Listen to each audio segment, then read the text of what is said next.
Hey guys, welcome back to my channel and a special welcome to anyone who's new here.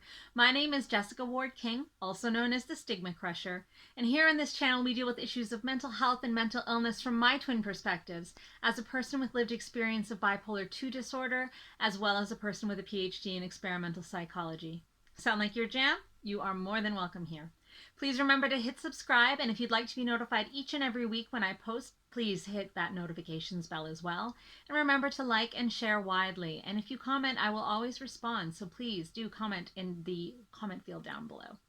And with that, let's get started. Stigma crushing for this week. So it seems like our neighbors to the south, I'm filming this from Canada, but our neighbors to the south are in the grips of yet more mass shootings.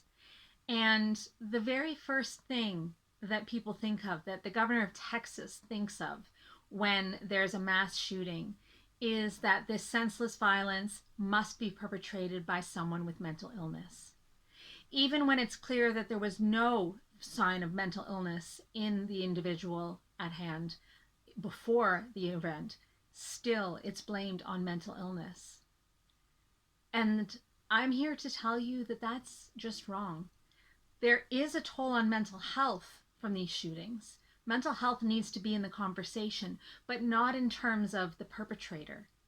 You see, violence, anger, frustration, those are not mental illnesses. Hatred is not a mental illness.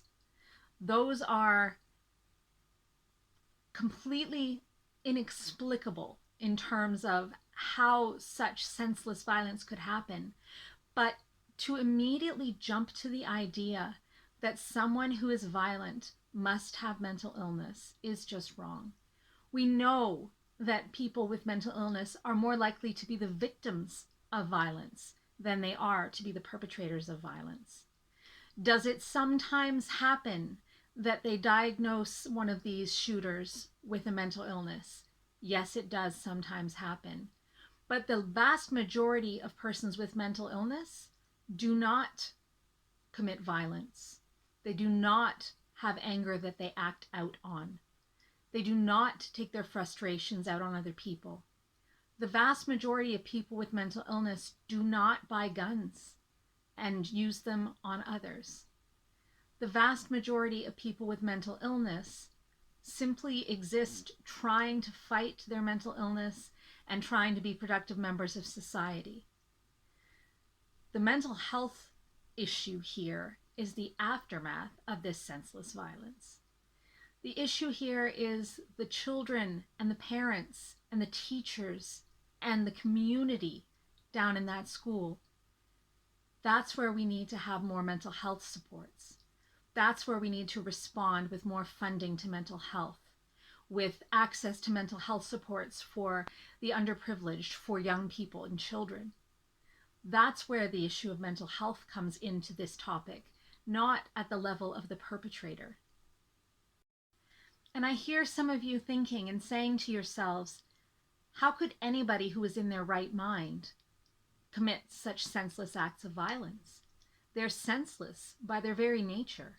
How could anyone who was not crazy commit such hatred and violence? Well, I'm here to tell you that in a lot of other countries where guns are not available, or not readily available in any case, there are just as many people with mental illness, but there's not senseless gun violence. The issue here is the guns.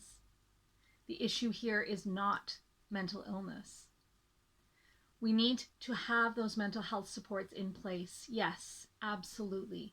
But it's not to catch anger and violence. Anger is an emotion, not a mental illness. And so when we're talking about gun violence, when we're talking about senseless acts of mass violence, please do your best not to jump to the immediate conclusion that this person had to be a psycho or out of their minds or crazy. Please try to change the conversation to the violence and anger and prejudice and discrimination and hatred that these shooters are exhibiting, and that those things are not mental illness. How do I explain to my child, for example, this senseless violence. After the shootings down in Uvalde, we had to explain to my son what had gone on because we knew it was going to come up in the schoolyard the next day. And when we explained what happened and we linked it to the lockdown drills that they do at school sometimes and the safety aspect, he, with his anxiety, he was quite afraid and quite upset by the idea that he wouldn't be safe in his own school. We were able to tell him that here in Canada, guns aren't as readily available and that mass shootings are less common. But the very next day, there was a young man that was shot down in front of a school carrying a firearm. It turned out that it was a BB gun, but it may not have been. That was in Canada. And so we weren't able to tell my son that it's not going to happen here. Hatred, violence, anger, those are very human things, and they can happen anywhere. But the issue, again, is not that someone is mentally ill and therefore violent. It's that a person is violent and has hatred and has anger, whether they are mentally ill or not. And it is through that violence and hatred and anger that they perpetrate these crimes. We know that only 4% of people who perpetrate these crimes are actually diagnosed with a mental illness. The vast majority of shooters are not diagnosed with mental illness. The vast majority of shooters do not get off on the insanity clause. The vast majority of shooters are in their right mind and simply acting out on prejudices and beliefs that they have that are full of hatred and prejudice and anger. Now, I've said the words anger and violence and prejudice and discrimination so many times in this video because I'm trying to drive home the point that those are the problems. Those are the things that we need to combat if we are wanting to combat this kind of senseless violence. And of course, in countries where guns are much more accessible, some common sense gun laws need to be put into place, but I'm not here to talk about the gun laws. I'm here to talk about the difference between anger, hatred, prejudice, discrimination, and violence and mental illness, which is primarily very peaceful in terms of not hurting other people. So when you are talking to friends, family, relatives about these shootings and the issue of someone being out of their mind, not in their right mind comes up, please try to turn the conversation.